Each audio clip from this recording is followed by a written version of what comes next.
Hello everyone, I am Santosh. Today we are going to discuss the very important questions based on data structures. ಅದರಲ್ಲಿ based on stacks and queues ಮೇಲೆ 2 mark important questions ಏನೇನು ಬರಬಹುದು ಅಂತ ನಾವು observe ಮಾಡ್ತಾ ಹೋಗೋಣ. Okay, if ಇದು ನಿಮ್ಮ ಸಿಲೆಬಸ್ ಅಲ್ಲಿ ಇದ್ರೆ you can go for the video. Okay, let us start. First question is define a stack ಅಂತ ಕೇಳಿದ್ದಾರೆ. ಸ್ಟ್ಯಾಕ್ ಅನ್ನೋದು one kind of data structure, data ಅನ್ನ ಸ್ಟೋರ್ ಮಾಡೋ way. Okay, a stack is a linear data structure. ಅಂದ್ರೆ ಏನು, stack ಅಲ್ಲಿ items ಗಳು one after the other store ಆಗಿರ್ತವೆ. It is a linear data structure which follows the LIFO principle. LIFO ಅಂದ್ರೆ ಏನು, last in first out. ಅಂದ್ರೆ ಏನು, last inserted item ಏನಾಗಿರುತ್ತೋ ಅದು ಫಸ್ಟ್ ಪ್ರೊಸೆಸ್ ಆಗುತ್ತೆ.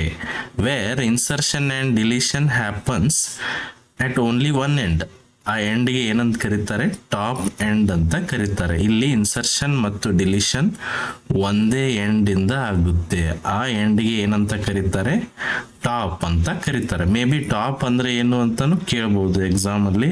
ಟಾಪ್ ಅಂದ್ರೆ ಏನು, it is the position where the insertion as well as deletion will happen. ಆ ಪೊಸಿಷನ್ ಇಂದನೇ ಇನ್ಸರ್ಷನ್ ಆಗುತ್ತೆ, ಅದೇ ಪೊಸಿಷನ್ ಇಂದ ಡಿಲೀಷನ್ ಆಗುತ್ತೆ. ಅದಕ್ಕೇನಂತಾರೆ, top. Next question is what are the basic operations of stack ಅಂತ ಕೇಳಿದ್ದಾರೆ. ಏನೇನ್ ಬೇಸಿಕಲಿ ಸೆಟ್ ಆಫ್ ಐಟಮ್ಸ್ ಮೇಲೆ ಏನೇನ್ ಆಪರೇಷನ್ ಮಾಡಬಹುದು, ನಾವು ಪುಷ್ ಮಾಡಬಹುದು. ಪುಷ್ ಅಂದ್ರೆ ಏನು, ಹೊಸ ಐಟಮ್ ಅನ್ನ ಇನ್ಸರ್ಟ್ ಮಾಡೋದು. ಪಾಪ್ ಅಂದ್ರೆ ಏನು, ಆಲ್ರೆಡಿ ಇರೋ ಐಟಮ್ ಅನ್ನ ಡಿಲೀಟ್ ಮಾಡೋದು. Push and pop are two basic operations. Another operation ಏನ್ ಮಾಡಬಹುದು, ಡಿಸ್ಪ್ಲೇ ಮಾಡಬಹುದು. Those are all basic operations on a stack. Next question is mention 2 applications of stack ಅಂತ ಕೇಳಿದ್ದಾರೆ. ಸ್ಟ್ಯಾಕ್ ಅನ್ನ ಯಾವುದಕ್ಕೋಸ್ಕರ ಯೂಸ್ ಮಾಡ್ಕೋತೀವಿ ನಾವು, ಕನ್ವರ್ಷನ್ ಗೋಸ್ಕರ ಯೂಸ್ ಮಾಡ್ತೀವಿ. ಎಕ್ಸ್ಪ್ರೆಷನ್ಸ್ ಇರ್ತಾವಲ್ಲ, like infix expression, prefix expression or postfix expression. ಇವುಗಳನ್ನ ಕನ್ವರ್ಷನ್ ಮಾಡಕ್ಕೆ ಸ್ಟ್ಯಾಕ್ ಅನ್ನ ಯೂಸ್ ಮಾಡ್ತಾರೆ. ಇವನ್ ಇವ್ಯಾಲ್ಯೂಯೇಷನ್ ಮಾಡಕ್ಕೂ ಯೂಸ್ ಮಾಡ್ತಾರೆ. And reversing the data reverse ಮಾಡುವಾಗ ಅದನ್ನ ಟೆಂಪರರಿಲಿ ಸ್ಟ್ಯಾಕ್ ಅಲ್ಲಿ ಸ್ಟೋರ್ ಮಾಡ್ತಾರೆ. As well as function call management ಅಲ್ಲಿ ಕೂಡ ಸ್ಟ್ಯಾಕ್ ಅನ್ನ ಯೂಸ್ ಮಾಡ್ತಾರೆ. Next question is what is infix notation ಅಂತ ಕೇಳಿದ್ದಾರೆ. ಇನ್ಫಿಕ್ಸ್ ಎಕ್ಸ್ಪ್ರೆಷನ್ ಅಂತಾನು ಕೇಳಬಹುದು, ನೊಟೇಷನ್ ಅಂತ ಕೇಳಬಹುದು. ಇನ್ಫಿಕ್ಸ್ ಅಂದ್ರೆ ಏನು, the operator is placed in between the operands. ಎರಡು ಆಪರಂಡ್ ನಡುವೆ ಒಂದು ಆಪರೇಟರ್ ಪ್ಲೇಸ್ ಮಾಡಿದ್ರೆ ಅದಕ್ಕೇನಂತ ಕರೀತಾರೆ, ಇನ್ಫಿಕ್ಸ್ ಅಂತ ಕರೀತಾರೆ. ಕಾಮನ್ ಆಗಿ ನಾವು ಇನ್ಫಿಕ್ಸ್ ನೊಟೇಷನ್ ಗಳನ್ನೇ ಯೂಸ್ ಮಾಡ್ತೀವಿ. Next question is what is postfix notation ಅಂತ ಕೇಳಿದ್ದಾರೆ. ಪೋಸ್ಟ್ ಫಿಕ್ಸ್ ಅಂದ್ರೆ ಏನು, ಪೋಸ್ಟ್ ಅಂದ್ರೆ ಆಮೇಲೆ. It is also called as reverse Polish notation ಅಂತಾನು ಕರೀತಾರೆ. The operator is placed after the operands. Operands ಅನ್ನ ಮೊದಲು ಬರಿತೀವಿ, ಆಮೇಲೆ ಆಪರೇಟರ್ ಬರಿತೀವಿ. A and B are operands and operator is after the operands. ಅದಕ್ಕೇನಂತಾರೆ, ಪೋಸ್ಟ್ ಫಿಕ್ಸ್ ಅಂತ ಕರೀತಾರೆ. Next question is what is prefix notation ಅಂತ ಕೇಳಿದ್ದಾರೆ. ಪ್ರಿಫಿಕ್ಸ್ ಅಂದ್ರೆ ಏನು, ಮೊದಲಿರ್ಬೇಕು. ಏನು, ಆಪರೇಟರ್ ಮೊದಲಿದ್ರೆ ಅದಕ್ಕೆ ಪ್ರಿಫಿಕ್ಸ್ ಅಂತ ಕರೀತಾರೆ. In prefix notation the operator comes before the operands. ಮೊದಲು ಆಪರೇಟರ್ ಬರಿತೀವಿ, ಆಮೇಲೆ ಆಪರಂಡ್ಸ್ ಬರಿತೀವಿ. ಆಪರಂಡ್ಸ್ ಅಂದ್ರೇನು, ಆ ಆಪರೇಟರ್ ಯಾವ ವ್ಯಾಲ್ಯೂ ಅಥವಾ ಆಪರಂಡ್ ಮೇಲೆ ಆಕ್ಟ್ ಮಾಡ್ತಾ ಇರುತ್ತೋ ಅದಕ್ಕೆ ಆಪರಂಡ್ ಅಂತ ಕರೀತಾರೆ. Next what is the differences between stack and queue ಅಂತ ಕೇಳಿದ್ದಾರೆ. ಸ್ಟ್ಯಾಕ್ ಅನ್ನೋದು ಲೀಫೋ ಸ್ಟ್ರಕ್ಚರ್ ಅನ್ನ ಫಾಲೋ ಮಾಡುತ್ತೆ, but queue follows FIFO. LIFO ಅಂದ್ರೆ last in first out, queue ಏನ್ ಫಾಲೋ ಮಾಡುತ್ತೆ, ಫಿಫೋ ಅಂದ್ರೆ first in first out. Queue ನಲ್ಲಿ ನಾವು ನಿಂತಾಗ ನಾವು ಮೊದಲು ಏನ್ ಯಾರು ಇರ್ತಾರೋ ಅದೇ ಫಸ್ಟ್ ಪ್ರೊಸೆಸ್ ಆಗುತ್ತೆ. ಬಟ್ ಸ್ಟ್ಯಾಕ್ ಅಲ್ಲಿ ಹಾಗಲ್ಲ, ಲಾಸ್ಟ್ ಇನ್ಸರ್ಟ್ ಯಾವ್ದಾಗಿರುತ್ತೋ ಅದೇ ಫಸ್ಟ್ ಪ್ರೊಸೆಸ್ ಆಗುತ್ತೆ. Then stack has only one end. ಆ ಎಂಡ್ ಏನಂತ ಕರೀತಾರೆ, ಟಾಪ್ ಅಂತ ಕರೀತಾರೆ. Queue has 2 ends. ಯಾವ ಎಂಡ್ಗಳು ಇರ್ತಾವಲ್ಲಿ, ಫ್ರಂಟ್ ಎಂಡ್ ಮತ್ತು rear end. Next question is what is queue ಅಥವಾ ಡಿಫೈನ್ ಎ ಕ್ಯೂ ಅಂತ ಕೇಳಿದ್ದಾರೆ. ಕ್ಯೂ ಅಂದ್ರೇನು, it is also linear data structure, ಅಥವಾ ಇದು one way of storing the data. Linear ಅಂದ್ರೆ ಏನು?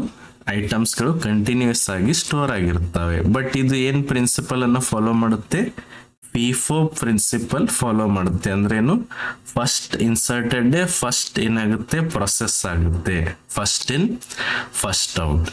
Wear the elements are inserted from one end, ಅದ್ಯಾವುದು? Rear end ಅಂತ ಕರೀತಾರೆ. And the elements are deleted from front end. ಫ್ರಂಟಿಗೆ ಯಾವ item ಇರುತ್ತೋ ಅಥವಾ ಯಾವ ಪ್ರೊಸೆಸ್ ಇರುತ್ತೋ ಅದೇ ಫಸ್ಟ್ ಎಕ್ಸಿಕ್ಯೂಟ್ ಆಗುತ್ತೆ. ಇದಕ್ಕೆ ನಾವು ಕ್ಯೂ ಅಂತ ಕರಿತೀವಿ. And what are the operations of on a simple queue ಅಂತ ಕೇಳಿದ್ದಾರೆ. ಕ್ಯೂ ನಲ್ಲಿ ನಾವು ಐಟಮ್ ಅನ್ನ ಇನ್ಸರ್ಟ್ ಮಾಡ್ತೀವಿ. ಇನ್ಸರ್ಟ್ ಮಾಡೋದಕ್ಕೆ ಎನ್ ಕ್ಯೂ ಅಂತ ಕರೀತಾರೆ. ಡಿ ಕ್ಯೂ ಅಂದ್ರೆ ಕ್ಯೂ ನಲ್ಲಿರೋ ಒಂದು ಐಟಮ್ ಅನ್ನ ಡಿಲೀಟ್ ಮಾಡೋದು, ರಿಮೂವ್ ಮಾಡೋದು, ಅದಕ್ಕೆ ಡಿ ಕ್ಯೂ ಅಂತ ಕರೀತಾರೆ. What is a circular queue ಅಂತ ಕೇಳಿದ್ದಾರೆ. ಸರ್ಕ್ಯುಲರ್ ಕ್ಯೂ ಅಂದ್ರೇನು? Last item is connected to the first position, ಅಥವಾ ಲಾಸ್ಟ್ ಪೊಸಿಷನ್ ಅಲ್ಲಿರೋ ಐಟಮ್ ಫಸ್ಟ್ ಪೊಸಿಷನ್ಗೆ ಕನೆಕ್ಟ್ ಆಗಿರುತ್ತೆ. ಅದಕ್ಕೆ ಏನಂತ ಕರೀತಾರೆ? ಸರ್ಕ್ಯುಲರ್ ಕ್ಯೂ ಅಂತ ಕರೀತಾರೆ. A circular queue connects the rear back to the front. Rear end ಮತ್ತೆ ಫ್ರಂಟ್ ಎಂಡ್ಗೆ ಕನೆಕ್ಟ್ ಆಗುತ್ತೆ. Which forms a circle. ಅದಕ್ಕೆ ಏನಂತ ಕರೀತಾರೆ? ಸರ್ಕ್ಯುಲರ್ ಕ್ಯೂ ಅಂತ ಕರೀತಾರೆ. Next, what is A double ended queue ಅಂತ ಕರೀತಾರೆ. ಡಬಲ್ ಎಂಡೆಡ್ ಕ್ಯೂ ಅನ್ನ ಡಿ ಕ್ಯೂ ಅಂತಾನು ಬರೀತಾರೆ. D E Q U E means double ended queue. D E Q U E U E ಅಂದ್ರೆ dequeue operations of queue. Okay. A dequeue ಅಂದ್ರೆ ಏನು? Double ended queue ನಲ್ಲಿ insertion ಮತ್ತು deletion happens from both the ends. Front end ಇಂದನೂ insert ಮಾಡ್ಬೋದು, front end ಇಂದ delete ಮಾಡ್ಬೋದು, rear end ಇಂದ ಇನ್ಸರ್ಟ್ ಮಾಡ್ಬೋದು, ರೇರ್ ಎಂಡ್ ಇಂದ ಡಿಲೀಟು ಮಾಡ್ಬೋದು. ಅದಕ್ಕೆ ಡಬಲ್ ಎಂಡೆಡ್ ಕ್ಯೂ ಅಂತ ಕರೀತಾರೆ. Next, what is priority queue? Priority queue ಅಂದ್ರೇನು? ಪ್ರಯಾರಿಟಿ ಬೇಸ್ಡ್ ಐಟಮ್ಸ್ಗಳು ಎಕ್ಸಿಕ್ಯೂಟ್ ಆಗ್ತವೆ ಅಥವಾ ಪ್ರೊಸೆಸ್ ಆಗ್ತವೆ. A priority queue serves element based on priority rather than the order they arrive. ಯಾವುದೇ ಆರ್ಡರ್ ಇರಲಿ, ಯಾವುದಕ್ಕೆ ಹೈಯೆಸ್ಟ್ ಪ್ರಯಾರಿಟಿ ಇರುತ್ತೋ ಅದೇ ಫಸ್ಟ್ ಪ್ರೊಸೆಸ್ ಆಗುತ್ತೆ. ಅದಕ್ಕೇನಂತಾರೆ? Priority queue. Higher priority elements are served first. Okay. Next question is, what is overflow in a stack? Stack overflow ಅಂದ್ರೇನು? Already stack full ಆಗಿದ್ರು ನಾವು ಸ್ಟ್ಯಾಕ್ ಅಲ್ಲಿ ಐಟಮ್ ಅನ್ನ ಪುಷ್ ಮಾಡಕ್ ಟ್ರೈ ಮಾಡಿದ್ರೆ ಅದಕ್ಕೆ ಏನಂತಾರೆ? ಸ್ಟ್ಯಾಕ್ ಓವರ್ಫ್ಲೋ ಅಂತ ಕರೀತಾರೆ. What is stack under flow? Under flow ಅಂದ್ರೇನು? ಆಲ್ರೆಡಿ ಸ್ಟ್ಯಾಕ್ ಎಂಪ್ಟಿ ಇದ್ರೂ ಕೂಡ ನಾವು ಅದನ್ನ ಡಿಲೀಟ್ ಮಾಡಕ್ ಟ್ರೈ ಮಾಡಿದ್ರೆ ಅಥವಾ ಪಾಪ್ ಮಾಡಕ್ ಟ್ರೈ ಮಾಡಿದ್ರೆ ಅದಕ್ಕೇನಂತ ಕರೀತಾರೆ? Stack underflow. Next, what is overflow in a queue? Queue ನಲ್ಲಿ ಓವರ್ಫ್ಲೋ ಅಂದ್ರೇನು? ಕ್ಯೂ ಆಲ್ರೆಡಿ ಫುಲ್ ಆಗಿದ್ದು ಮತ್ತೆ ಇನ್ಸರ್ಟ್ ಮಾಡಕ್ ಟ್ರೈ ಮಾಡಿದ್ರೆ ಅದಕ್ಕೆ ಓವರ್ಫ್ಲೋ ಕಂಡೀಷನ್ ಅಂತ ಕರೀತಾರೆ. What is underflow in a queue? Underflow ಅಂದ್ರೇನು? ಆಲ್ರೆಡಿ ಕ್ಯೂ ಎಂಪ್ಟಿ ಇದ್ರು ಅದನ್ನ ಡಿಲೀಟ್ ಮಾಡಕ್, ಅದರಲ್ಲಿರೋ ಒಂದು ಐಟಮ್ ಅನ್ನ ಡಿಲೀಟ್ ಮಾಡಕ್ ಟ್ರೈ ಮಾಡಿದ್ರೆ ಅದಕ್ಕೆ ಅಂಡರ್ ಫ್ಲೋ ಅಂತ ಕರೀತಾರೆ. May be conditions for queue fullness, emptiness ಕೂಡ ನಿಮ್ಗೆ ಕೇಳ್ಬೋದು. When is a stack is said to be full? Stack ಅನ್ನ ಯಾವಾಗ ನಾವು ಫುಲ್ ಅಂತ ಕರಿತೀವಿ? When top equal to stack size -1 ಇದ್ದಾಗ stack will be full. Stack ಯಾವಾಗ ಫುಲ್ ಇರುತ್ತೆ? ಯಾವಾಗ top reaches to the maximum index. ಅದಕ್ಕೆ ನಾವೇನಂತ ಕರಿತೀವಿ? Stack is full. When stack is said to be empty?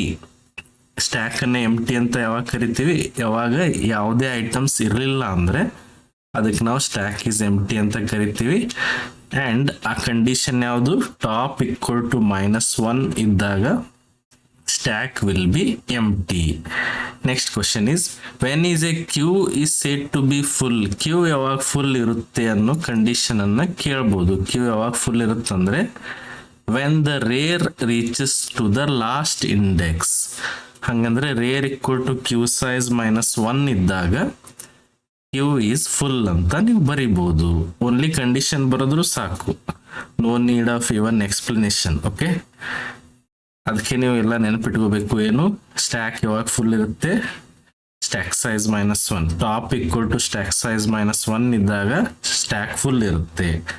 Stack ಯಾವಾಗ ಎಂಟಿ ಇರುತ್ತೆ, ಟಾಪ್ ಈಕ್ವಲ್ ಟು -1 ಇದ್ದಾಗ ಸ್ಟ್ಯಾಕ್ ಎಂಟಿ ಇರುತ್ತೆ. ಕ್ಯೂ ಯಾವಾಗ ಫುಲ್ ಇರುತ್ತೆ, rear equal to queue size -1 ಇದ್ದಾಗ ಕ್ಯೂ ಫುಲ್ ಇರುತ್ತೆ. ಅದೇ ತರ when is a queue is said to be empty, queue ಯಾವಾಗ ಎಂಟಿ ಇರುತ್ತೆ, a queue is said to be empty if there are no elements. Condition ಏನಿರುತ್ತೆ, front greater than rear ಇದ್ದಾಗ queue is said to be empty. Got it? ಇದೆಲ್ಲ related to the questions based on stacks and queue. Other questions ಕೂಡ ಬರ್ಬೋದು. Some important questions I have selected. These are the some questions. If you have any questions to ask, you can comment. Thank you.